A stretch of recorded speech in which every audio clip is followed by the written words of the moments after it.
મોક્ષમાળા શિક્ષા પાઠ 72-32 યોગ. મોક્ષેણ યોજના તિથિ યોગ. જે આત્માને મોક્ષ સાથે જોડે તે બધા યોગ છે. એમાં આપણે કાલે 2 યોગ કૃપાલદેવ 32માં કહ્યા તે વાંચી ગયા. તેમાં સત્પુરુષો નીચેના 32 યોગનો સંગ્રહ કરી આત્માને ઉજ્જવળ કરવાનું કહે છે. સત્પુરુષો, જ્ઞાની પુરુષ, સત એટલે આત્મા, આત્મા જેને પ્રગટ છે એવા સત્પુરુષો નીચેના આ 32 યોગોને તમે સંગ્રહ કરો અને તેથી તમારા આત્માની ઉજ્જવળતા લાવો, એને નિર્મળ કરો, પવિત્ર કરો, શુદ્ધ કરો. કેમ કે મોક્ષ કયો? નિજ શુદ્ધતા. તે પામે તે પંથ. જે વડે એ આત્મા શુદ્ધતાને પામે તે જ મોક્ષનો માર્ગ. તો આ 32 યોગ બધા મોક્ષના જ માર્ગના ઉપાય છે. તેમાં પહેલો યોગ, શિષ્ય પોતાના જેવો થાય તેને માટે તેને શ્રુતાદિ જ્ઞાન આપવું કે જેથી ભગવંત મહાવીર સ્વામી કે તીર્થંકરો પણ સવિ જીવ કરું શાસન રસી ઇસી ભાવ દયા મલ ઉલસી. ભગવંતો પણ એમ ઈચ્છે કે ભગવાન અનાદિ તીર્થંકરોનું કહેલું જે શાસન તે સદા ચાલ્યા કરે. તે માર્ગ જયવંત વર્તો, જયવંત ત્રિકાળ જયવંત વર્તો એમ બધા તીર્થંકરો ઈચ્છે. એટલે જ્ઞાની પુરુષો પણ પોતાના શિષ્યને એવો બોધ આપે કે આ સતમાર્ગ છે. એટલે આગળ પણ સંઘને એ બધા માર્ગદર્શન આપનાર મળી આવે. સત્પુરુષો નીચેના 32 યોગનો સંગ્રહ કરી આત્માને ઉજ્જવળ કરવાનું કહે છે. પહેલો, શિષ્ય પોતાના જેવો થાય તેને માટે શ્રુતાદિ જ્ઞાન આપવું. જ્ઞાની પુરુષો એના શિષ્યોને જ્ઞાન આપે કે આગળ આગળ પરંપરા એ ચાલ્યા જ કરે, સત ચાલ્યા કરે. બીજું, પોતાના આચાર્યપણાનું જે જ્ઞાન હોય તેનો અન્યને બોધ આપવો અને પ્રકાશ કરવો. શિષ્ય માત્રને જ નહીં, આચાર્યનો તો ધર્મ છે કે ચતુર્વિધ સંઘને, એટલે બધાને સમ્યક જ્ઞાન આપો, સવળો રસ્તો બતાવો, માર્ગદર્શન આપો અને એનો પણ પ્રકાશ કરો. ભગવંત વિતરાગોએ જે કહ્યું એનો પ્રસાર કરો. શાસ્ત્રો લખીને કે કોઈ પણ રીતે માર્ગ વિશેષ પ્રભાવના પામે એ સમ્યક દ્રષ્ટિનો અંગ છે તેમ કરો. પોતાના આચાર્યપણાનું જે જ્ઞાન હોય તેનો અન્યને બોધ આપો. જેમ જ્ઞાન બીજાને આપે તેમ પોતાનું જ્ઞાન વધે, તાજું રહે અને બીજાને પણ લાભ થાય. પ્રભુ કે તમે કે કંઈક સત વાંચી લેશો તો બીજા પ્રભુ સાંભળી લેશે તો એમાં તમારું શું જાય? એટલે હું સ્વાધ્યાય કરું છું એમ રાખું, ઉપદેશ નહીં. ઉપદેશ તો છઠ્ઠે ગુણસ્થાન કરેલા જ્ઞાની ભગવંતો આપી શકે કે કેવડી ભગવંતો. ઉપદેશ આપવાનો અધિકાર અજ્ઞાનીને છે જ નહીં. સ્વાધ્યાય કરવો, આ મારે સમજવું છે તો કે એમ આપણે સ્વાધ્યાય કરતા હોઈએ અને બીજા બધા સાંભળી લે તો પ્રભુ એમાં તમારું શું ગયું? પણ અહંકાર ના આવવો જોઈએ. અથવા હું બીજાને સમજાવું છું તો જ્ઞાની કે તું સમજ્યો નથી, પહેલાં તું સમજ, આ તારા સમજવા માટે છે. સાધના હંમેશા સ્વલક્ષી રાખ, પરલક્ષી નહીં. જો પરલક્ષ્ય હશે તો તારું નહીં થાય કલ્યાણ, તારું નહીં થાય, બીજાનું શું થવાનું? મારે આ જાણવું છે કે નાથી હું આ વસ્તુ ઉપરથી જાણ્યો પણ અંદરની વાસનાઓ, ઈચ્છાઓ ન ગઈ, એટલે હવે મારા માટે કરું છું. એવો લક્ષ્ય રાખીને બધું સ્વાધ્યાય કર. એટલે પોતાના આચાર્યપણાનું જે જ્ઞાન હોય તેનો અન્યને બોધ આપવો અને પ્રકાશ કરવો. ત્રીજું, કાલે 2 સુધી આપણે કરેલા, 2 પાછા પાઠાંતર હતા. હવે ત્રીજો યોગ, આપત્તિ કાળે પણ ધર્મનું દ્રઢપણું ત્યાગવું નહીં. ગમે તેવી આપત્તિ આવે ત્યાં ધર્મ છોડવો નહીં. કસોટી તો સત્યની થાય. જ્યારે કસોટી આવે ત્યારે ડગી જાય ત્યારે તે દ્રઢત્વ શું કર્યું? શ્રદ્ધા શું રાખી? એમાં વિવેચનમાં કે છે, કેટલાક આપત્તિ કાળે ધર્મ ન કરે, ગમે તેમ ચલાવી લે, પરંતુ આપત્તિમાં જ ખરી કસોટી છે. એક શેઠ હતા, એ ભગવાનની ખૂબ ભક્તિ કરે, પણ એવી શ્રદ્ધા કે ભગવાન જે કાળે જે થવાનું એ જ થશે. એટલે ત્યાં મુસાફરી કરી રહ્યા છે જહાજમાં પોતાનું વાહન લઈને, તેમાં બીજા બધા ઘણા છે. એટલે એકદમ ત્યાં દેવે પ્રશંસા કરી કે એ તો બહુ ધર્મદ્રઢ છે, એ કોઈ દિવસ ચલાયમાં નહીં થાય. એટલે એને પેલી જહાજ ખૂબ દેવે ડોલાયમાન કરી કે ડૂબી જશે. તો કે એ સામાયિકમાં બેઠા છે શેઠ ત્યાં, તો કે આ બહુ ઊંચી નીચી થાય છે, આપણે શું કરીશું? ત્યારે ઉપરથી દેવ બોલે કે આ શેઠ આ બધું મૂકી દે તો હમણાં સીધું કરી દો બધું જહાજ. કે એમ આકાશવાણી થાય છે, તમે આ મૂકી દો બાપા, બધા મરી જઈશો. તો કે જે થવાનું થાય એમાં ફરક કરી શકે જ નહીં. એમાં કિંચિત માત્ર પણ એના અંતરમાં પાણી હાલ્યું નહીં. કોઈ જાતની એની ચિંતા નથી, એમ થવાનું છે તેમ થશે. પછી એ દેવ જ જે થાક્યો કે આ ખરેખર ધર્મ દ્રઢ છે, ગમે એવી આપત્તિમાં પણ એ ધર્મ છોડતો જ નથી. એમ મૃત્યુનો સમય આવે તો પણ ધર્મ ત્યાગ ન કરવો. અવસર આવી જો કસોટીમાં પાસ ન થાય તો એ ભણેલું શું કામનું? પરીક્ષા વખતે ફેલ થાય તો. પરંતુ આપત્તિમાં જ ખરી કસોટી છે. પરિસ ઉપસર્ગમાં પણ ધર્મ ન છોડ્યો તે જ સિદ્ધિ પામ્યા છે. પરિસ ઉપસર્ગમાં પણ ધર્મ ન છોડ્યો તે જ આત્મસિદ્ધિ પામ્યા છે, અથવા આત્મશુદ્ધિ પામ્યા છે. જ્યાં સર્વોત્કૃષ્ટ શુદ્ધિ ત્યાં સર્વોત્કૃષ્ટ સિદ્ધિ. એક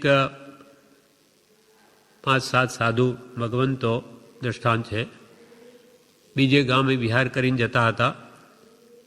બહુ મોટી અટવી હતી, ક્યાંય પાણી પીવાનું જોગ નહીં, તરસ બહુ લાગી.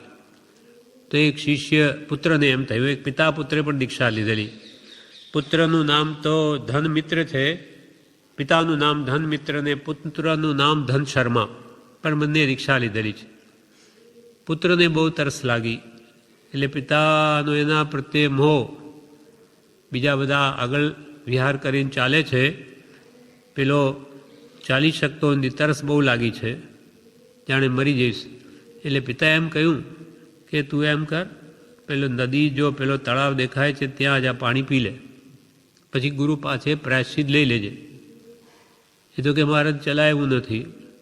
પિતાએ મોહવશ એમ કહી દીધું. હવે એ ત્યાં જાય નહીં, એટલે લાગ્યું પિતાને કે મારાથી શરમાય છે, એટલે પિતા આગળ ચાલવા માંડ્યા. એટલે પોતે ત્યાં તળાવ પાસે ગયો, પાણી હાથમાં લીધું. પછી વિચાર આવ્યો કે હો, ભગવંતે તો કહ્યું છે કે એક એક પાણીના એક એક ટીપામાં અસંખ્યાત જીવો રહેલા છે ને હું એને કેવી રીતે હણું? મારા એકના પ્રાણ બચાવવા માટે હું અસંખ્યાત જીવો ને હું કેમ મારું? નહીં, આ ભગવાનની આજ્ઞા નથી. એમ કરીને ખોબામાં લીધેલું પાણી ધીમેથી પાછું મૂકી દીધું, નહીં જ પીધું. આજ્ઞા વિરુદ્ધ છે. આ તો કસોટી આવી, એમાં હું ધર્મ છોડી દઉં તો મેં ધર્મ શું પરણાવ્યો? પીતો જ નથી. શિષ્ય આવી જાય છે, પણ લડથડિયા ખાતા માંડ થોડું ચાલે, પડી જવાય છે, ત્યાં દેહ ત્યાગ કરી જાય છે, દેહ છૂટી જાય છે, ત્યાંથી દેવ થાય છે. ધર્મ છોડ્યો નહીં, આજ્ઞા ભંગ કર્યો તો દુર્ગતિ થાત. પણ આણાએ ધમ્મો આણાએ તવો, ત્યાંથી મને દેવ થયો. પછી ત્યાં ખ્યાલ સ્મૃતિ આવી, ક્યાંથી આવ્યો તો કે આવી રીતે હતો, પિતાએ મને આ કીધેલું, પણ પિતાએ મોહવશ કહ્યું ઠીક નહીં. પણ બીજા બધા સાધુઓ ને પણ અટવીમાં બહુ લાંબી અટવી છે, ક્યાંય પાણી મળતું નથી. એટલે એણે શું કર્યું દેવે? આગળ એક ગોકુળ વિકરવ્યું. ગોકુળ, ગાયો બધી, દૂધ વગેરે, અને બધું તૈયાર કરીને એની છાશ બનાવીને મુનિઓ આવ્યા કે દેવતાએ રીતથી છાશ પાવી, બધાને વહોરાવી. બધાની તૃષા સમી ગઈ. એટલે પછી એ તો વિહાર કરીને આગળ જવા માંડ્યા. તો એક સાધુની પોટલી ત્યાં દેવે માયાથી રાખી મૂકી, જાણે ભૂલી ગયા હોય એમ, દેખાય નહીં. પછી આગળ ગયા ને કે અરે મારી એક પોટલી રહી ગઈ. તે પાછા આવે છે. એક સાધુ ત્યાં આવીને જુએ કે ત્યાં તો કાંઈ નથી, ગોકુળે નથી, કાંઈ નથી. અરે કે આ તો શું માયાથી કોણ કરી ગયો? ત્યારે એ પ્રગટ થાય છે દેવ, આ તે કે હું આ તમારો શિષ્ય જે બહુ તરસથી પીડાતો હતો, પણ મેં પાણી નહીં પીધું, પણ આ મારા પિતાએ મને આવું કીધેલું, એટલે તમને નમસ્કાર કરું છું, એમને નહીં કે જા પી. એણે તો મને આમાં આજ્ઞા આપી દીધી, પણ નહીં પીધું મેં પાણી. એની કૃપાએ ભગવાનના ઉપદેશ છે તો મારી આ સ્થિતિ થઈ. અને આ બધું મેં જ કરેલું, આપની મેં ભક્તિ કરી છે, એમાં મારો કોઈ બીજો ભાવ નથી. એમ આજ્ઞા આપત્તિકાળે ન તોડે તે જ ધર્મ પામ્યો કહેવાય. ચરણ શરણ ધીરજ નથી, મરણની છેલ્લી ઘડી સુધી એનું શરણ છોડે નહીં, તો જ એ શરણ લીધું કહેવાય. પરંતુ આપત્તિમાં જ ખરી કસોટી છે. પરિસ ઉપસર્ગમાં પણ ધર્મ ન છોડ્યો તે સિદ્ધિ પામ્યા છે, તેને જ ઇન્દ્ર જેવાએ વખાણ્યા છે. આપત્તિ કાળે ધર્મ છોડી દે તો મરણ વખતે પણ છોડી દે. આપત્તિ કાળે છોડે તો મરણની તો અત્યંત વેદના હોય, તેમાં તો ખાસ કરીને છોડી દે. આપત્તિ કાળે ધર્મ છોડી દે તો મરણ વખતે પણ છોડી દે. ગજસુકુમાર જેવાએ મરણાંત પ્રસંગે પણ અડગ રહીને સિદ્ધિ સાધી. ગજસુકુમાર જેવા બાલ્ય વયમાં પણ ભગવાનની આજ્ઞા નહીં તોડી, કેમ કે ભગવાને કહ્યું કે જાઓ શમશાનમાં ધ્યાનમાં ઉભા રહો. કેમ કે ગજસુકુમારે કહ્યું કે મારે કેટલા ભવ બાકી? તો નેમિનાથ ભગવાન કહે કે 1000 ભવ બાકી. 1000 ભવ? મને તો એક ભાવ પણ નહીં પાલવે, એક ભાવ પણ હું આ સંસારમાં નહીં રહી શકું, એવા ઉપાય બતાવો. ભગવાન ત્રિકાળ જ્ઞાની છે તો કે જાઓ શમશાનમાં ઉભા રહો. ત્યાં ધ્યાનમાં ઉભા રહે છે. આ ભગવાનની આજ્ઞા શિરોધારી કરી ત્યાં સસરો આવે છે સોમલ ને કે મારી પુત્રીનો ભાવ વગાડ્યો. અહીંયા આવીને ધ્યાનમાં ઊભો છે દીક્ષા લઈને. એણે આ અંગારા ભરી દીધા, માટીના શમશાનમાં માટી લઈ અંગારા મળતું મળતું તો ભરી દીધા. હવે ધગધગ બળે છે આખું શરીર, છતાં પણ ક્ષમતા ભાવે આવેલી કસોટીને સહન કરી અને ત્યાં જ કેવળનાન પ્રગમાં એને મોક્ષે ગયા. ભગવાનની આજ્ઞા આરાધી તો 2 ઘડીમાં કેવળનાન, ને નહીં તો 1000 ભવ જેટલા કર્મ બાકી. એટલે કૃપાલદેવ શું કહે કે જીવ સ્વચ્છ અનંતકાળ સુધી જીવ નિજ છંદે ચાલી પરિશ્રમ કરે તો પણ પોતે પોતાથી જ્ઞાન પામે નહીં. અનંતકાળ સુધી પણ પોતાની સ્વચ્છંદે ગયો જ છે. અનંતકાળ સુધી આપણે ભટક્યા જ છે ને, ક્યાં આદિ છે, છતાં ક્યાં મોક્ષી પામ્યા? શું એણે જપ તપ નથી કર્યા? યમ નિયમો કહ્યું, બધું કર્યું, છતાં અંધુ સિદ્ધિ થઈ નહીં. જ્યારે જ્ઞાની પુરુષની આજ્ઞાનો આરાધક અંતર મુહૂર્તમાં પણ કેવળ જ્ઞાન પામે, સ્વચ્છંદે રજડ્યો છે. ખંભાતમાં કૃપાલદેવ, ડુંગરસિંહભાઈ, સૌભાગભાઈ બધા અંબાલાલ ભાઈના ઘરે આવવું હતું. એટલે ઉબોધ આપવા કૃપાલદેવ બોલ્યા, ડુંગરસિંહભાઈને કહ્યું કે તમને ખબર છે ઘર અંબાલાલ ભાઈનું? તો કે હા સાહેબ. તો કે લઈ જાઓ. હવે આ બધાને પેલા આગળ, ડુંગરસિંહભાઈ બધા પાછળ, અને આ ગળીમાં લઈ જાય, પ્લેન ગળી લઈ જાય, ને ગમે તેમ ભટકાવે, ઘર આવે જ નહીં. પછી અંબાલાલભાઈ સાથે હતા, એમને કહ્યું કે હવે તમે લઈ જાઓ.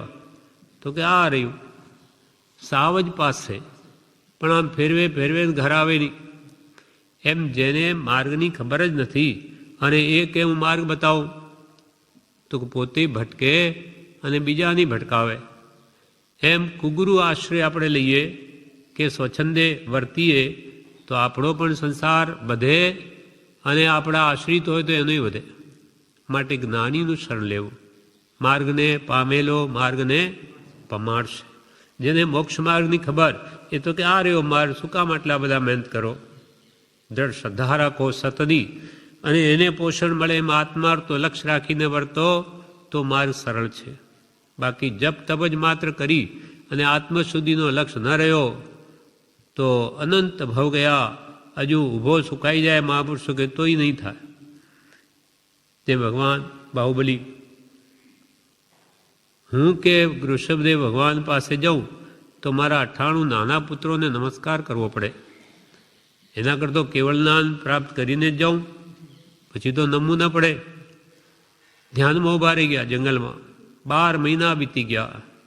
વેલડીઓ વીંટાઈ, પક્ષીએ માળા ઘાલ્યા, છતાં કંઈ પ્રાપ્તિ નહીં. ભગવાન ઋષભદેવે કહ્યું બ્રાહ્મી સુંદરી ને કે ત્યાં જઈને કહો કે વીરા મારા ગજ થકી ઉતરો, હવે તો ઉતરો નીચે. ત્યાં જઈને એ કહે છે કે વીરા મારા, વીરા એટલે ભાઈ, ભાઈ મારા હવે ગજ થકી નીચે ઉતરો. વિચારો પડી ગયા બાહુબળજી કે હું ક્યાં ગજ એટલે હું ક્યાં હાથી પર ચડ્યો છું? હું માનરૂપી હાથી પર ચડ્યો છું. હું મોટો, હું નાના ભાઈને નમું? અમે બહુ મોટી ભૂલ કરી છે. હા નાના ભાઈ એ તો ગુણોમાં તો મારા કરતો વિશેષ છે, મારે એમને નમવું જ જોઈએ.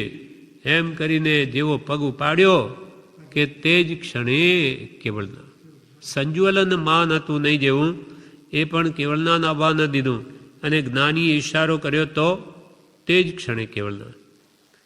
એમ નાની ઋષિ કે કીલી તો ગુરુ કે હાથ ન પાવેંગે ભેદ ભેદ મેં, તને ખબર નહીં પડે માર્ગ સામો છે.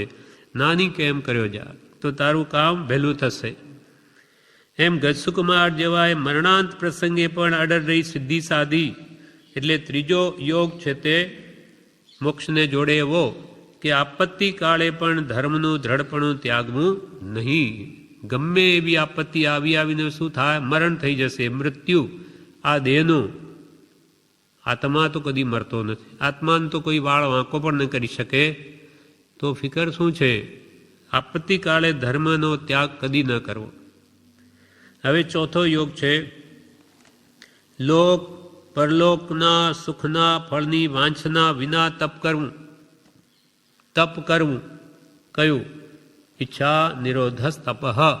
ઈચ્છાઓ જે આપણા અંદરમાં ઉઠ્યા કરે છે અનેક, એને રોકવી, એ જ ખરું તપ છે.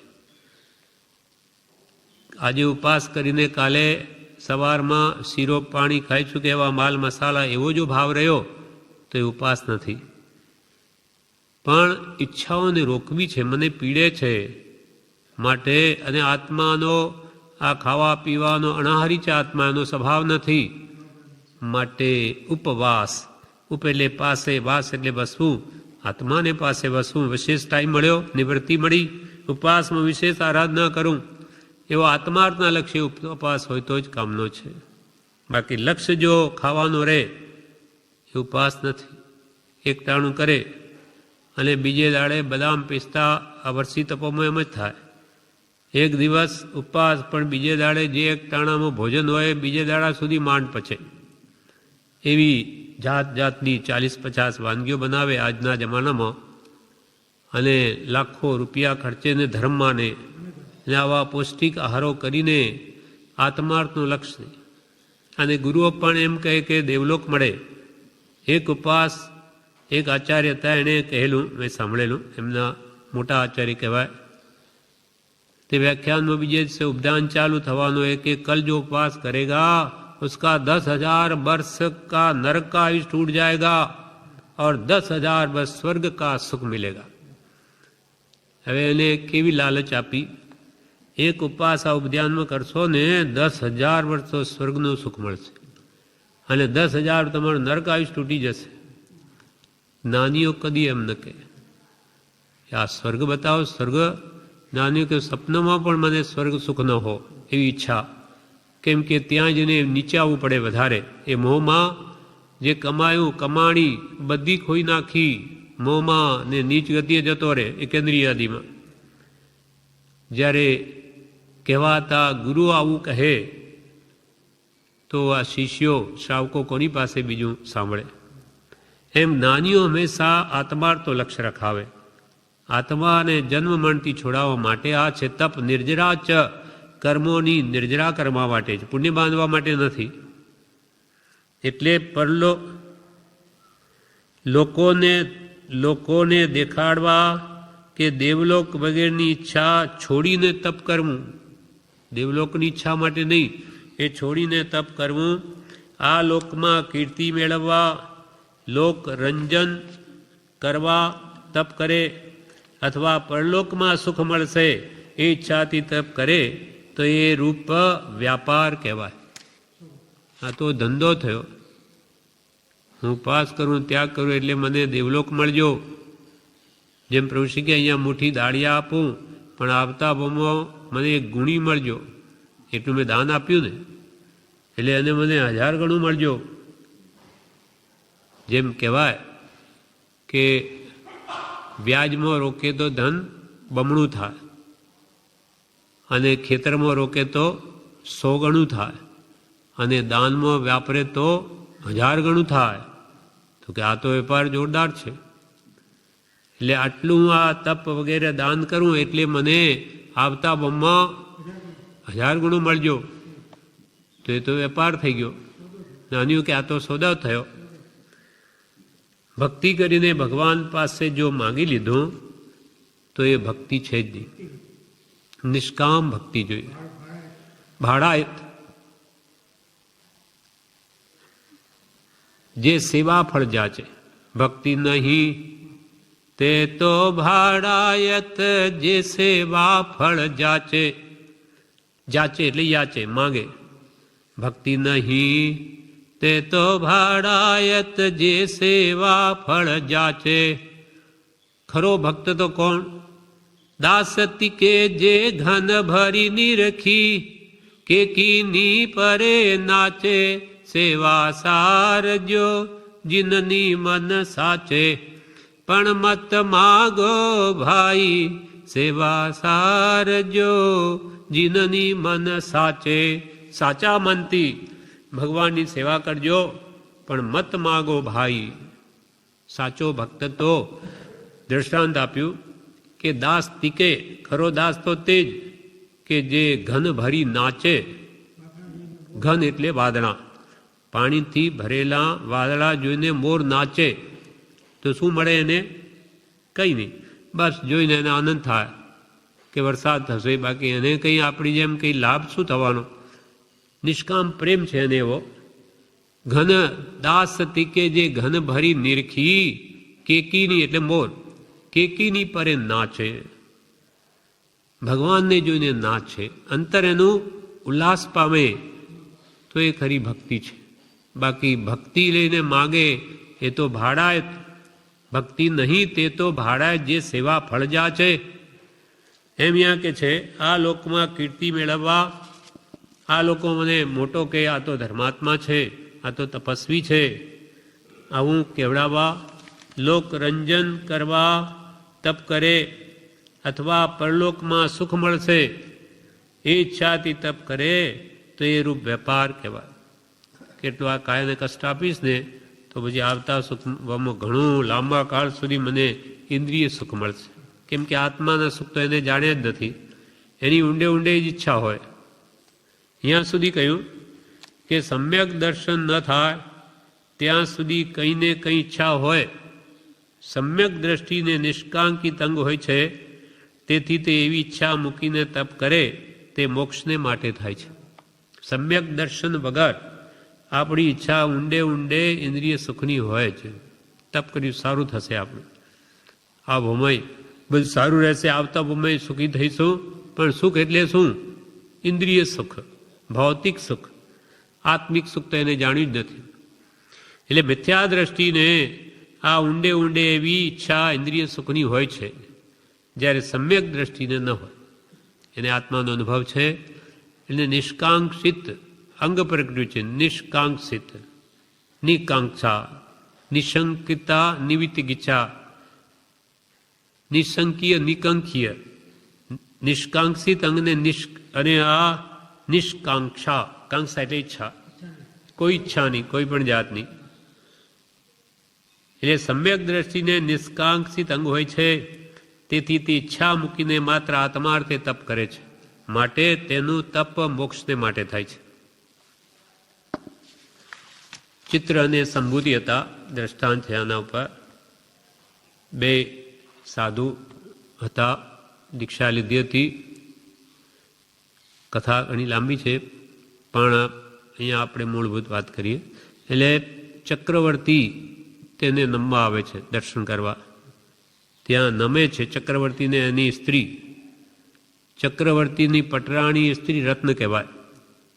કહેવાય તો સ્ત્રી રત્ને 9 રત્નમાંનું એક, 14 રત્નમાંનું એક, પણ મરીને ચઠ્ઠી નરકે જ જાય પટરાણી ચક્રવર્તીની.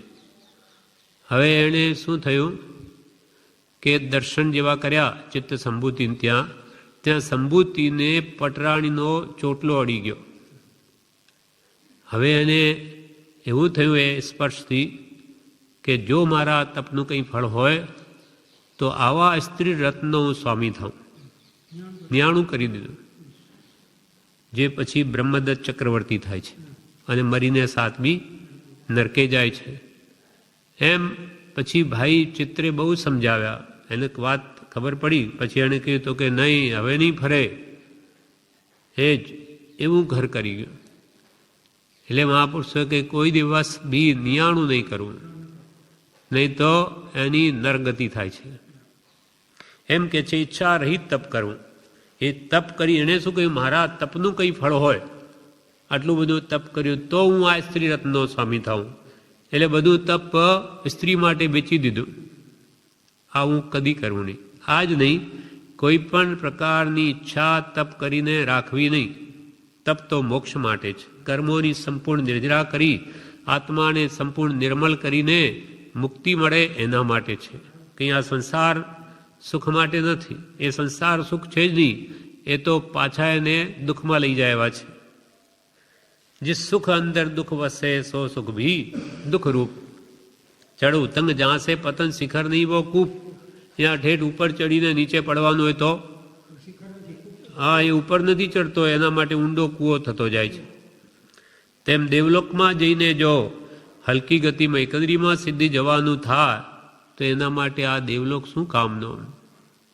કિંપાક ફળ ઘણું મીઠું હોય, દેખાવે સુંદર હોય, પણ ખાતા પેટમાં જાય કે આંતરડા તોડી નાખે તો એ ફળ શું કામનું, ગમે એટલું મીઠું હોય. એમ લોક પરલોકના સુખના, આ લોકના કે પરલોકના સુખના ફળની વાંછના વિના તપ કરવું. કોઈ પણ જાતની તપ કરીને વાંછા, ઈચ્છા ન રાખવી. લોકમાં કીર્તિ કે લોકરંજન માટે નહીં, ઈચ્છાથી તપ કરે તો એ રૂપ વેપાર કહેવાય. પણ નિષ્કામ તપ કરવું. તપ નિર્જરાચ ઈચ્છા નિરોધસ તપ. ઈચ્છાઓનો રોધ કરવો અંદરની, તે જ ખરું તપ છે. એટલે આવી રીતે જો કરે તો એ તપ એને મોક્ષના માટે થાય છે. માટે એ પણ એક યોગ થયો, મોક્ષની સાથે જોડનારો. હવે 5મું વાક્ય કૃપાલદેવ કહે છે યોગમાં 32 યોગમાંનું, તે આ છે, શિક્ષા મળી તે પ્રમાણે યત્નાથી વર્તવું અને નવી શિક્ષા વિવેકથી ગ્રહણ કરવી. શિક્ષા જે મળી, પ્રભુશ્રી કહેતા પ્રભુ આ એક શિખામણ લાખ રૂપિયાની છે. નાની પુરુષો જે કહે આ તો તે જમાનામાં લાખ કહેતા, આજે તો કરોડો પણ ગણતરીમાં ના આવે. અમૂલ્ય શિક્ષા છે. આ તો આપણને લાખ અને કરોડની કિંમત હોય એટલે એવું કહે, આપણને એનું મહાત્મ્ય લાગે. બાકી કેમ સમજાવે? અમૂલ્ય વાત છે. એક શિક્ષા કરોડો રૂપિયા આપતા ન મળે, મૂલ્ય જ નથી. આ તો પુણ્ય એવું ઉદયમાં આવી ગયું હોય તો આ વાત કાનમાંય પડે, નહીં તો સંભળાય નહીં. પ્રભુશ્રી કહે કેટલું પુણ્ય વધે તો આ દરવાજામાં પગ મૂકાય. અને આ વાત કાન સુધી આવી શ્રવણે, એ તો મહા પુણ્ય જોઈએ. ત્યાર પછી એ વાતમાં વિશ્વાસ આવવો, શ્રદ્ધા બેસવી, એથી પણ ઘણું જ પુણ્ય જોઈએ. એમ શિક્ષા એટલે જે શીખ્યા હોઈએ તે પ્રમાણે યત્નપૂર્વક કરવું. આપણે જ્ઞાનીઓ જે કહ્યું તે જાણવું, જાણીને પછી શ્રદ્ધવું, માનવું, અને માન્યા પછી તે પ્રમાણે વર્તવું. એનું નામ જ સમ્યક જ્ઞાન, સમ્યક દર્શન અને સમ્યક ચારિત્ર છે. કારણરૂપ વ્યવહાર રત્નત્રય, જે નિશ્ચય રત્નત્રયનું કારણ છે. એટલે જે શિક્ષા મળી હોય તે જાણી, શ્રદ્ધી અને તે પ્રમાણે યત્નપૂર્વક વર્તવું. અને જે જાણ્યું હોય તે પ્રમાણે બને તેટલું વર્તનમાં મૂકવું. તો એ જાણેલું પણ કામનું છે. યુધિષ્ઠિર જ્યારે ભણતા હતા ત્યારે સ્કૂલમાં માસ્તરે કહ્યું, પહેલાં તો ઋષિમુનિઓના આશ્રમો હતા, હા, એટલે ત્યાં ભણવા જાય ગુરુએ કહ્યું ક્રોધ ન કરવો. ઘરે આવી ગયા, કેટલાય દિવસ જાય નહીં સ્કૂલ, અભ્યાસ કરે છે કે ક્રોધ મારાથી કેમ જીતાય. ત્યારે લાગ્યું કે હવે બરોબર લાગે છે, હવે એના પર જીત આવી, હવે કોઈ ક્રોધ કરે તો એ મને ન થાય એવું થયું. ત્યારે સ્કૂલ ગયા તો કે શિક્ષકે કહ્યું કેમ એટલા દિવસથી નહીં આવ્યો, એમ કરીને એક ધોલ મારી. ત્યારે પોતે ક્ષમતા રાખીને સહન કર્યું, મનમાં પણ બીજો ભાવ ના આવવા દીધો. એટલે પછી બોલ્યા કે ગુરુદેવ, આ અભ્યાસ માટે જ હું આટલા દિવસ ઘરે રહ્યો હતો કે ક્રોધ કેમ જીતવો. હવે આજે મને આ પરીક્ષા કરી એટલે મને બરોબર તસલ્લી થઈ ગઈ કે મારો ક્રોધ કંઈક અંશે જીતાયો છે. એમ જે આપણે શિક્ષા બધી સાંભળીએ તે પ્રમાણે આપણા જીવનમાં ઉતારીએ તો જ એનું ફળ છે. પણ જાણ્યા વગર કેમ ઉતારવું, માટે આ જાણવું છે. પણ જાણ્યા પછીનો ક્રમ શ્રદ્ધાનો છે, માનવાનો, માન્યા પછી વર્તવાનો છે. જાણે પણ માને નહીં, માને પણ કરે નહીં તો પણ કામ ના આવે. એ ત્રણેયની એકતામાં જ મોક્ષ છે. તે ત્રણે અભેદ પરિણામથી રે, સમ્યક દર્શન જ્ઞાન ચારિત્ર. તે ત્રણે અભેદ પરિણામથી રે, જ્યારે વર્તે તે આત્મા રૂપ મૂળ માર્ગ સાંભળો જીનનો રે. તેહ માર્ગ જીનંદો પામ્યો રે, કિંબા પામ્યો તે નિજ સ્વરૂપ મૂળ માર્ગ સાંભળો જીનનો રે. દિનેશ્વર ભગવાને તું આત્મા છું એમ જ્ઞાન આપ્યું, દેહથી ભિન્ન સ્વપર પ્રકાશક, જ્ઞાન દર્શન ઉપયોગવાળો અવિનાશી એમ જાણે સદગુરુ ઉપદેશથી કહ્યું જ્ઞાન તેનું નામ ખાસ. અને જે જ્ઞાને કરીને જાણ્યું તેની વર્તે શુદ્ધ પ્રતીત. ભગવંતે જેમ કહ્યું તે માને, ઉદયથી ભિન્ન એટલે ભિન્ન જ, અને પછી તે પ્રમાણે વર્તે, વર્તનમાં લે. એ ત્રણેયની એકતામાં મોક્ષ છે. અભેદ પરિણામથી જ્યારે વર્તે તે આત્મા રૂપ, તે માર્ગ જીનનો પામ્યો, ભગવંતે જે માર્ગ કહ્યો તેને પામ્યો, કિંબા પામ્યો તે નિજ સ્વરૂપ પોતાના શુદ્ધ સ્વરૂપને પામ્યો. એટલે શિક્ષા જે કંઈ મળી તેને પહેલાં તો માનવી, સત્ય છે કે નહીં, દ્રષ્ટાંત વગેરેથી વાત સમજવી, સમજાઈ જાય કે પછી તે પ્રમાણે કરવા માંડવું. એવો જ બીજો પ્રસંગ યુધિષ્ઠિરનો, સત્યમ વદ, સાચું બોલો. એટલે એનો પણ અભ્યાસ કરીને પછી આવે છે. કેમ મોડો આવ્યો તો કે ગુરુદેવ અભ્યાસ કરતો હતો કે સત્યમાં સ્થિર રહેવું. એટલે યુધિષ્ઠિર સત્યવાદી કહેવાયા. એમ જે કંઈ પણ શિક્ષા મળે તેને વિવેકથી ગ્રહણ કરવી, વિવેકથી શીખવું તે નૂતન જ્ઞાન ઉપયોગ અથવા અભિક્ષણ જ્ઞાન ઉપયોગ છે. હંમેશા જ્ઞાન તરફ જ વલણ રહેવું એ અભિક્ષણ જ્ઞાન ઉપયોગ. અને નવું નવું શીખવું નિરંતર તે અભિક્ષણ જ્ઞાન ઉપયોગ. નવું શીખવું તે નૂતન જ્ઞાન ઉપયોગ. વિવેકથી એટલે અજ્ઞાન અને અદર્શનને નિવારવા હિતાહિતનો લક્ષ્ય રાખીને રોજ નવું નવું શીખવું. વિવેક એટલે હિત અહિત એ વિચારી મને આત્માને હિતરૂપ શું છે તે પ્રમાણે તેને જાણીને શીખવું, તે પ્રમાણે કરવું. આત્માની ઉજ્જવળતા થાય તેટલો યોગ છે. ભણીને આત્માની નિર્મળતા થાય તેટલો તો થયો યોગ. અને ભણીને જો આવી ગયો અભિમાન તો આત્મા ઉલટો મલિન થાય. ભણીને અભિમાન થાય તો આત્મા ઉલટો મલિન થાય, ઉલટો વધારે ખરડાયો. પ્રભુશ્રી કહે કે આ જીવ જેટલું બધું ભણે જ્ઞાન તો કે એણે શું વધારે કર્યું. કોઈ મજૂર હોય એ માથા ઉપર શાસ્ત્રો ઉપાડે, એને માથામાં ઘાલ્યા, એથી વિશેષ શું કર્યું. અને બે જ શાસ્ત્રોની વાત બીજાને કહીને ઉડતો આત્માને બંધન કર્યું, એટલે વધારે ખરડાયો. એમ ભણીને અભિમાન થાય તો આત્મા ઉલટો મલિન થાય. જ્ઞાન પોતાને આત્મા ઓળખવા માટે છે, કંઈ મોટાઈ કરવા માટે નથી. મોટાઈ કેમ નહીં? કેમ કે એ જ્ઞાન તારા ઘરનું નથી. તું તો અનાદિનો અજ્ઞાની છું, મિથ્યાત્વી છું. આ બધું શીખ્યો કોનાથી? ગુરુથી. માલ કોનો? ગુરુનો. અને એ વળી તું બીજાને કહીને પાછો તારી મોટાઈ માને? જેમ કોઈ શેઠ આપણને પૈસા આપી જાય કે ભાઈ આ તમે ગમે ત્યાં લાખ રૂપિયો ખર્ચી નાખજો, પછી આપણે બીજાને આપીએ, લો 2000, લો 5000, કે નહીં કે બીજાનું છે, એમ કરીને મોટો પોતે થાય. પણ ઉપર જાણનાર છે કે તું શું કરે છે. માલ પોતાનો બીજાનો અને માને બતાવે બીજા પોતાનો, એ મહા અનર્ક છે. એમ જ્ઞાન નાનીનું અને પાછો પોતે બોલતા આવડી ગયું એટલે જાણે કે હું તમને કહું છું. આજે કૃપાલજીના વચનો ઘણા સાધુ સંતો વાપરે છે, પણ કહે નહીં કે આ શ્રીમદ રાજચંદ્રનું કહેલું છે. જાણે અમે જ કહીએ છીએ એમ, કેમ કે આ બધી અનુભવની વાણી છે, એટલે એ બીજા ઉપર જોરદાર લાગે, અસરકારક લાગે કે ઓહો કેવી વાત કરી, પણ એના ઘરની થોડી છે. એમ ભણીને પોતાની મોટાઈ મનાવવા આવી રીતે અભિમાન કરે તો આત્મા ઉલટો મલિન થાય. સ્થૂલીભદ્ર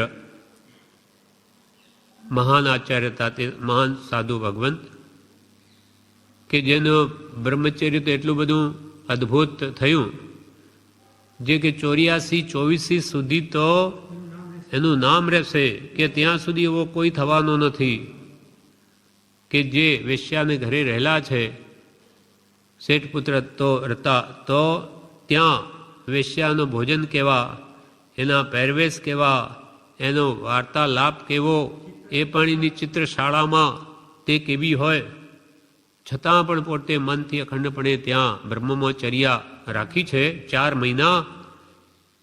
એટલે ગુરુએ તો જ્યારે આવ્યા ત્યારે કે દુષ્કર દુષ્કર દુષ્કર 2 વખત કહ્યું. બીજાને કે દુષ્કર. કોઈ સિંહની બોર્ડ ઉપર 4 જણ હતા. એકને સિંહની ગુફા આગળ ચોમાસું કર્યું, એક જણે કુવા આગળ, એક જણે વરી ક્યાંય બીજે, હા કે સર્પના રાફડામાં ગઈ, અને ચોથું એમણે વેશ્યાના ઘરે.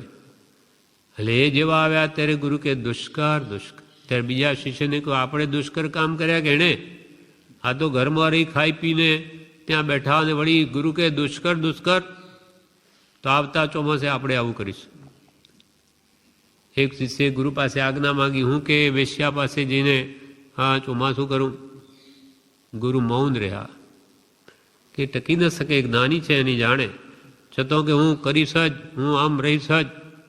ગયો, જતાં જ પહેલે જ દિવસે પડી ગયો.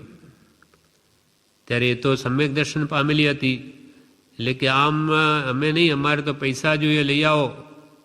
તો કે શું, ક્યાંથી લાવું? હું તો સાધુ. તો કે જાઓ, ત્યાં એક રાજા છે હા નેપાળમાં, એ પહેલાં એમને જેને જે વંદન કરે એને કામળી આપે, આખી કે સાધુઓને કામળી આપે રત્નની, એ લઈ આવો. એ પહેલાં કે છે લઈ આવે છે, લાવતા લાવતા વચ્ચે ચોરો લઈ લે છે, પાછા જાય છે, પછી લાકડીમાં નાખી ગમે તેમ લઈ આવે. અહીંયા લઈ આવ્યા ત્યારે એને તો પગ લૂછીને ફેંકી દીધી. તો કે અરે આ શું? મેં મહા મહેનતે તો આ તે કીધું એટલે તને પ્રસન્ન કરવા, તો તારી વાતને માનીને લઈ આવ્યો, તે તો પગ ધોઈને ફેંકી નાખી. તો કે મેં શું ફેંકી, આ તમે શું ફેંકો છો? તમારું જે ચારિત્ર આટલું દુર્લભ, અનંત કાળે આવી પ્રાપ્તિ ન થાય, તમે કેવી મોટી ભૂલ કરી છે, તમે કેવું ફેંકી દો છો એને ઠેકાણે લાવે છે. કેમ કે એ તો પછી વ્રતિ બની ગયેલી કોષાવેશ્યા. એમ અહીંયા કે છે અભિમાન થાય. હા, કહેવાનો આશય કે આવા સ્થૂળીભદ્ર જે બ્રહ્મચર્યમાં એટલા દ્રઢ, તે પણ જ્ઞાનથી પડી ગયા, જ્ઞાનનું અભિમાન થઈ ગયું, જીરવી નહીં શક્યા. એમની બહેનો દીક્ષા લીધેલી મળવા આવી, ગુરુને પૂછ્યું કે ક્યાં છે મારા ભાઈ સ્થૂળીભદ્ર? તો કે ત્યાં બેઠા છે એકાંતમાં, ત્યાં આરાધના કરે, ધ્યાન ક્રિયા. ત્યાં જઈને જોયું કે ત્યાં તો કોઈ નથી, જંગલમાં તો સિંહ દેખાયો એમને, સિંહ બેઠો છે ત્યાં. તો ત્યાં આવીને ગુરુને કહ્યું ત્યાં તો નથી સ્થૂળીભદ્ર મારા ભાઈ, સિંહ છે. ગુરુએ જ્ઞાન ઉપયોગ કરીને જોયું કે અરે એને તો જ્ઞાનનું અજીર્ણ થઈ ગયું, જીરવી નહીં શક્યો. આ સિંહનું રૂપ કરીને બેઠો એમને બતાવવા લબ્ધિનો કે ભાઈ હું કેવી લબ્ધિ પામ્યો. નહીં, આ અયોગ્ય છે. હવે એને શિક્ષા આગળ આપવા લાયક નથી. આગળ આપવાની ના પાડી દીધી. પણ સંઘે એમ કહ્યું કે આ એક જ શિષ્ય એવો છે, બીજો કોઈ નથી દેખાતો, અને આપ જો એને 10 પુરુષ સુધી ભણાવેલા, જો નહીં ભણાવીશો તો આપ નહીં ભણાવશો તો વિચ્છેદ જશે પૂર્વ. હવે સંઘની આજ્ઞા ગુરુને માનવી પડે, આચાર્યની. માન્ય કરી 14 પૂર્વ શીખવાડ્યા, પણ એનું રહસ્ય નહીં બતાવ્યું, કેમ કે જીરવી શકે એમ નથી. એમ આ ભણીને અભિમાન થાય તો આત્મા ઉલટો મલિન થાય. એટલે આ જ્ઞાન છે તે આ કાળમાં જીરવવું બહુ મુશ્કેલ છે, શાસ્ત્ર જ્ઞાન પણ. એટલે જીવને અભિમાન આવી જાય અને ઉલટો પડી જાય.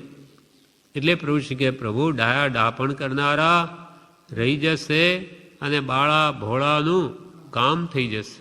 એ તો કંઈ અમે કંઈ જાણતા નથી, કૃપાલે કહ્યું તેમ સત્યનું કામ થઈ જશે. અને ડાપણથી કદાચ એમ રહે કે અમે તો બધું જાણીએ, એ રહી જશે. હવે 6થું વાક્ય છે મમત્વનો ત્યાગ કરવો. મમત્વ, મારાપણું નહીં કરવું. કેમ કે મમતા અને સમતા, મમતાથી બંધાય છે, બે વિપરીત છે. મમતા અને સમતા. મમતા એ સંસાર વધારે, સમતા એ મુક્તિ લાવે, સંસારથી મુક્ત કરે. સમતા રમતા, મમતા, હા ના એ નથી. મમતાથી ઇષ્ટોપદેશમાં પૂજ્યપાદ સ્વામીએ કહ્યું, મમતાથી બંધાય છે નિર્મમ જીવ મુકાય, યાતે ગાઢ પ્રયત્ન સે નિર્મમ કરો ઉપાય. આ જીવ સાથી બંધાય મમતાથી, મારું અહમ ભાવ અને મમત્વ ભાવ. હું દેહાદિ સ્વરૂપ છું અને દેહ સ્ત્રી પુત્ર આદિમાં આખું વિશ્વ જ્યાં જ્યાં મારાપણું કર્યું તે બધું મારું, ઘર મારું, સગા મારા, પુત્ર મારો, આનાથી બંધાય છે. હું દેહાદિ દેહ તે હું અને આ બધા મારા. આ સંસારનું મૂળ. અહમ મમેતી મંત્રો એમ મહોસ્ય જગત અંધકૃત. આખા જગતને આંધળું કરનારું મંત્ર શું? મોહ રાજાનો હું ને મારું. હું મારું હૃદયથી ટાળ પરમાર્થમાં પિંડ જ ગાળ. અહમ મમેતી, આ હું ને આ મારું. અહમ મમેતી મંત્રોયમ મોહસ્ય, મોહ રાજાનો આ મંત્ર. હું ને મારું, હું ને મારું. જગત અંધકૃત, આખા જગતને આંધળું કરી દીધું છે. પણ અયમ નેવ નય પૂર્વ પ્રતિમંત્રોપી મોહજિત. હું નહીં ને મારું નહીં. આ દેહથી હું નહીં અને દેહના સગા એ મારા સગા નહીં. દેહ જ મારું તો બીજું મારું ક્યાંથી હોય? એ પ્રતિમંત્રોપી મોહજિત. અયમ નેવ નય પૂર્વ. આ હું નહીં, મારું બીજું કંઈ નહીં. એ પ્રતિમંત્ર છે મોહ રાજાને જીતવાનો. પ્રતિમંત્રોપી મોહજિત. એટલે કૃપાલ કે આ મોહ કાઢો. અહમ ભાવ મમત ભાવ નિવૃત્ત થવાને અર્થે જ આ જ્ઞાની પુરુષો 6 પદની દેશના પ્રકાશી. કે શરીર હું નહીં, કુટુંબ મારું નહીં, તો હું કોણ? તો કે હું આત્મા, શુદ્ધ ચેતન સ્વરૂપ અવિનાશી. હું આત્મા છું. પ્રથમ બાદ આત્મા છે તે નિત્ય છે, કરતા ભોગતા મોક્ષનો ઉપાય. એ 6 પદની શ્રદ્ધા મુક્તિ લાવે, દ્રઢ શ્રદ્ધાંત થાય તો. અને હું કરે આ શરીરમાં હું થતું નથી, શરીર પોતાનું, અને કર્મ બાંધીને રજડે, ફરી નવા દેહ ધારણ કરવા. એવો સિદ્ધાંત છે કે જ્યાં જ્યાં જીવનો રાગ ત્યાં ત્યાં જન્મ. દેહમાં રાગ તો દેહમાં જન્મ, ઘરમાં રાગ તો ઘરમાં જન્મે, બગીચામાં રાગ તો ત્યાં જન્મે. જ્યાં જ્યાં પ્રતિ ત્યાં ત્યાં જન્મ. એટલે કે હું પણ મારા પણ કાઢ તો તારો મોક્ષ નિશ્ચિત છે. અને નહીં જાય તો કોઈ કાળે નહીં જાય, કઈ કાળે મુક્તિ ન થાય. મમત્વ એટલે મારાપણું. તેને લઈને પરિગ્રહ આરંભથી 5 જ્ઞાન સંયમ વગેરે આવરણ પામે છે. પરિગ્રહથી જ 5 જ્ઞાન અવરાયા. 506મા પત્રમાં કૃપાલદેવે 17 પ્રકારે આ વાત કરી. હા, આરંભ પરિગ્રહને નિવૃત્તિ જ મતિ જ્ઞાન શ્રુત અવધિ મન પર્યવ કેવળ જ્ઞાન સાથી થાય. આરંભ પરિગ્રહથી નિવર્તીએ. મતિ જ્ઞાન કેમ ઉપજે? આરંભ પરિગ્રહથી નિવર્તીએ. શ્રુત જ્ઞાન કેમ ઉપજે? આરંભ પરિગ્રહથી નિવર્તીએ. અવધિ જ્ઞાન કેમ ઉપજે? આરંભ પરિગ્રહથી નિવર્તે. મન પર્યવ જ્ઞાન કેમ ઉપજે? આરંભ નિવર્તે. કેવળ જ્ઞાન કેમ આરંભ નિવર્તે. એમ ફરી ફરી 17 ભેદે આ જે વાત પ્રકારે કે મહાપુરુષે બતાવ્યું. એટલે બધું જ જ્ઞાન આવરણ પામ્યું છે આરંભ પરિગ્રહથી. આરંભ પરિગ્રહમાં જ મારાપણું છે. મારાપણું છે માટે આરંભ પરિગ્રહ કરે છે. ફેક્ટરીઓ નાખે, બધું બળું લાંબુ પાળું શા માટે કરે?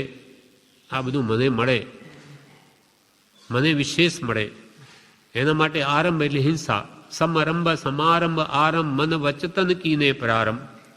સમરંભ એટલે વસ્તુ, મેં માનો કે ફેક્ટરી ખોલવી છે, તે સંબંધી વિચારણા જે કરવી કે આપણે આ રીતે કરીએ તો પછી બધા પૈસા કમાવીએ, એ થયો સમારંભ.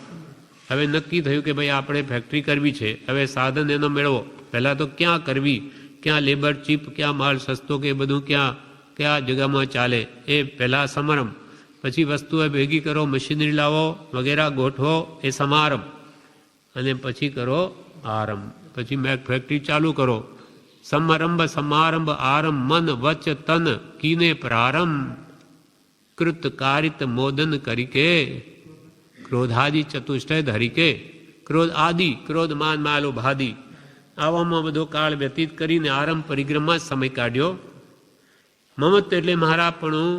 મારાપણાને લઈને પરિગ્રહ આરંભથી 5 જ્ઞાન આવરણ પામે છે. મતિ શ્રુત અવધિ મન પર્યવ કેવળ જ્ઞાન, એ બધા અવરાયાસાથી મમત્વ ભાવથી, મમતાથી બંધાય છે. નિર્મમ જીવ મુકાય. મારું આ જગતમાં કંઈ છે જ નહીં, એ ભાવના અંતરથી જે ભાવે તે મુકાય છે. યા તે ગાઢ પ્રયત્ન સે નિર્મમ કરો ઉપાય. ખૂબ ગાઢ પ્રયત્ન કરો આ મમતા ભાવને તોડવાનો. મમતા કહો, મૂર્છા કહો, અને મૂર્છા પરિગ્રહ. ઉમા સ્વાતિ ભગવંતે મોક્ષશાસ્ત્રમાં આ જ વ્યાખ્યા કરી પરિગ્રહની. મૂર્છા પરિગ્રહ. તમને મારાપણું મૂર્છા છે તો પરિગ્રહ, મૂર્છા નથી તો પરિગ્રહ નથી. ભલે ઘરમાં હોય છતાં. ચક્રવર્તી, ભરત ચક્રવર્તી 6 ખંડનું રાજ્ય હોવા છતાં મૂર્છા નથી. જ્ઞાની પુરુષ છે. ઘરમાં બેઠા છતાં કેટલી ઊંચી દશા છે. ભગવાન ઋષભદેવે જોયું એટલે જ આ સોંપ્યું. બાકી એમને તો આ રાજ્ય લેવું નહોતું. અને આ જમણો પણ એમ માને છે રાજ્ય તો ભગવાન ઋષભદેવનું છે, મારે તું તો એમની આજ્ઞા ઉપાસ. ભગવાને કહ્યું કે રાજ્ય સંભાળ એટલે સંભાળવું, મારે કોને જોઈએ. ત્યાં પણ એ અલિપ્ત ભાવે રહે છે, મમત્વ ભાવ કરતા નથી, માટે ત્યાંય છૂટે છે, મૂર્છા નથી. અને ભિખારીને કંઈ ન હોય છતાં એટલી બધી મૂર્છા હોય કે આ બધું મને ક્યારે મળશે, જે આ બધાને આવેલીઓ અને આ બધું આવ્યું ઐશ્વર્ય, તો એ બંધાય છે, એને કંઈ નથી છતાં. એમ આપણા પુણ્ય પ્રમાણે જે મળ્યું એમાં મૂર્છા ભાવ ન કરવો તો જ છૂટે. છે આજે છે કાલે નથી, આમાં શું મોટાઈ. એવો ભાવ હોય તો વિશેષ ગાઢ બંધ ન થાય. મમત્વ એટલે કૃપાલ કે મમત્વનો ત્યાગ કરવો, કેમ કે એ યોગ છે, મોક્ષની સાથે જોડે. મમતા છોડે તો જીવને મોક્ષ સાથે જોડે. મમતા એટલે મારાપણું, તેને લઈને પરિગ્રહ આરંભથી 5 જ્ઞાન અને સંયમ વગેરે આવરણ પામે છે. સંયમ પણ આવરણ પામે. સંયમી હોય પણ પરિગ્રહ પ્રત્યે જો રાગ હોય તો એક દિવસે એનો સંયમ પણ જવાનો. બ્રહ્મચારીએ લખ્યું છે, આરંભ પરિગ્રહથી નિવર્તવા ઉપર જ્ઞાનીએ આપેલો ઘણો ભાર. જ્ઞાનીએ ખૂબ ભાર આપ્યો કે તમે પહેલાં આરંભ પરિગ્રહને છોડો તો કંઈક આત્મવિચારણાને અવકાશ મળે. 519 પત્રમાં કહ્યું તેમ અવકાશ ક્યારે મળે? આ પ્રવૃત્તિને જ રોકો તો. અસત્સંગને અસત પ્રસંગથી જીવનું વિચાર બળ પ્રવૃત્તિઓથી વિચાર વિના જ્ઞાન થાય નહીં. પણ આ અસત સંગ અને અસત પ્રસંગથી જીવનું વિચાર બળ જ પ્રવૃત્તું નથી. એટલે સંયમ જો હોય તો પણ એ પરિગ્રહ હોય તો, પરિગ્રહ રાગ હોય પરિગ્રહ પ્રત્યે, તો એ સંયમ નાશ પામે છે. કહ્યું છે, પરિગ્રહ રાગી પુરુષને વિષય ઠગો ઠગી જાય, કામ વિકારો બાળતા નારી શિકારી થાય. બ્રહ્મચારીજી લખ્યું, પરિગ્રહ રાગી પુરુષને વિષય ઠગો ઠગી જાય. પરિગ્રહ પ્રત્યે રાગ હોય તો વિષયરૂપી ઠગો એને ઠગી જાય, કામ વિકારો બાળતા અને નારી શિકારી થાય. કામ વિકારો એને બાળે અને નારીનો શિકારી બની જાય, અથવા એ નારીનો શિકાર કરે, અર્થાત એ સંયમથી પડી જાય. એના ઉપર એક દ્રષ્ટાંત છે.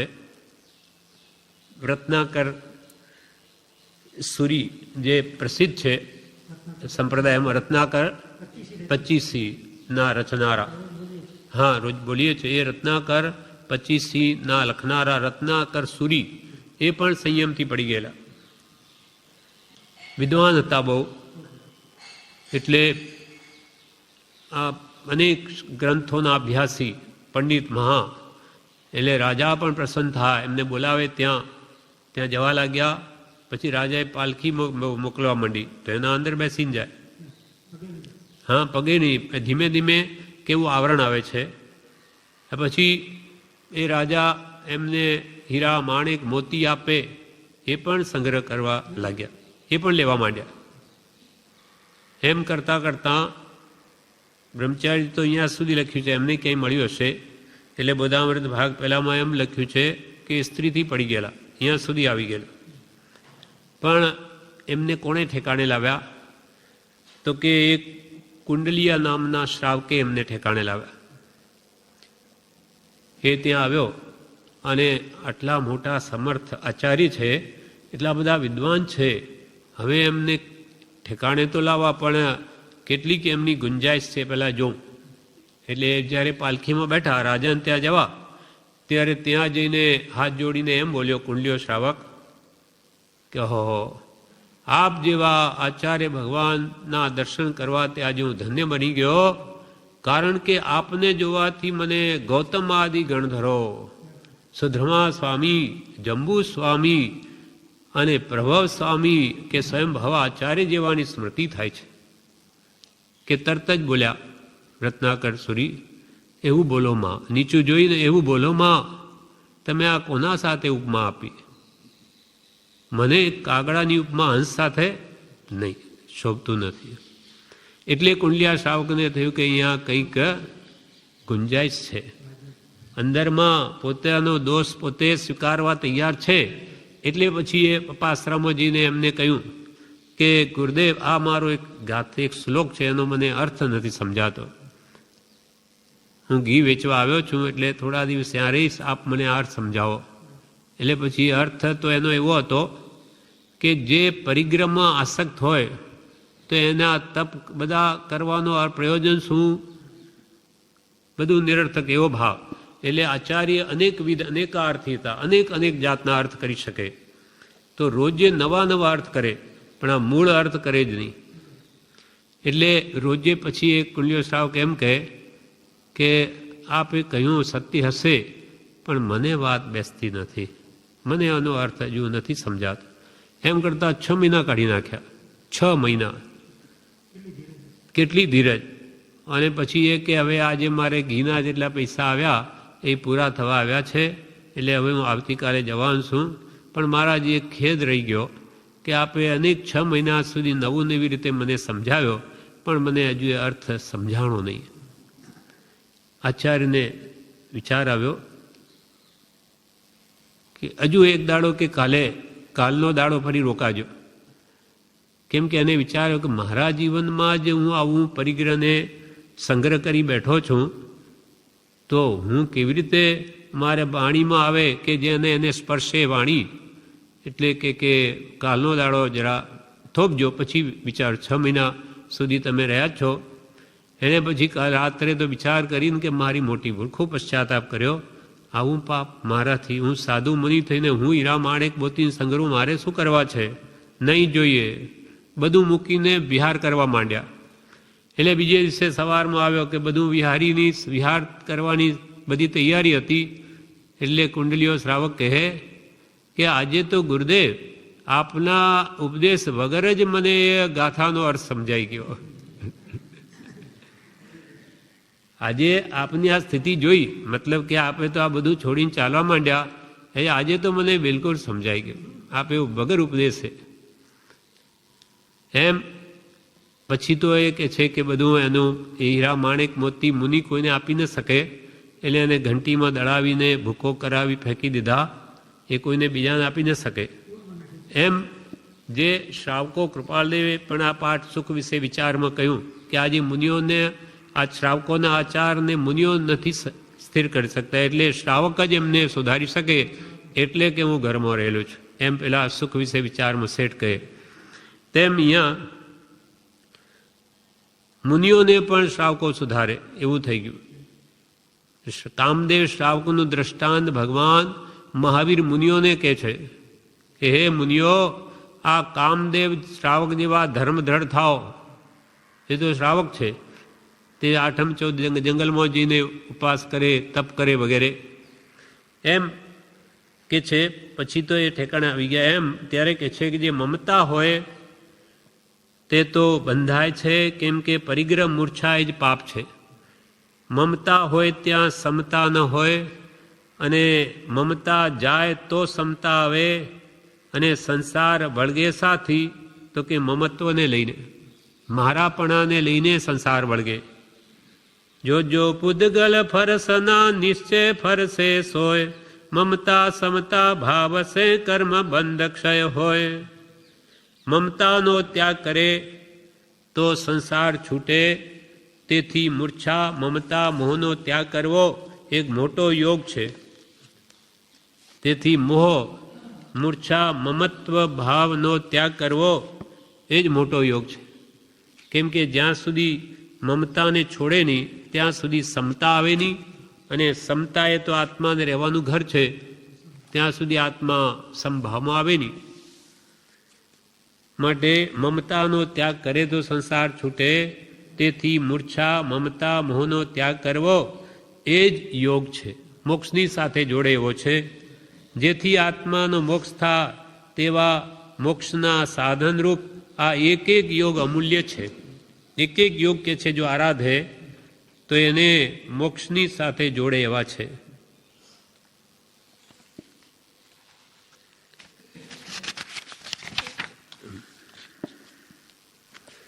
$649 પત્રમાં આવા જે રત્ન સૂરીની છે તે બ્રહ્મચારીજીએ કરી છે.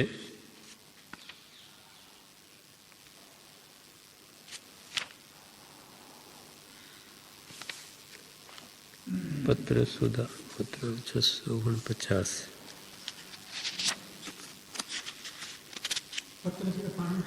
હા, એ જે પાનું છે ના, તો જે પૂતગલ ફર્શના નિશ્ચય ને બોધામૃત ભાગ 2 છે. હા, ભાગ 2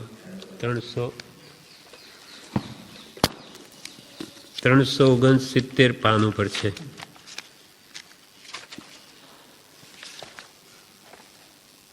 ભાગ 2.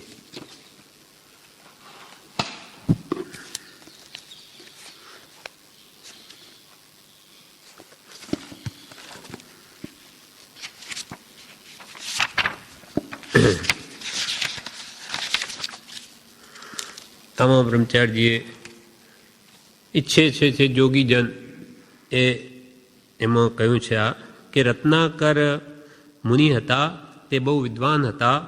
મોહનીય કર્મના ઉદયથી સ્ત્રીને વશ થયા. એક વાણિયાને વિચાર થયો કે મુનિ ઉચ્ચ બુદ્ધિશાળી છે, પણ કર્મને લઈને ભૂલ્યા છે.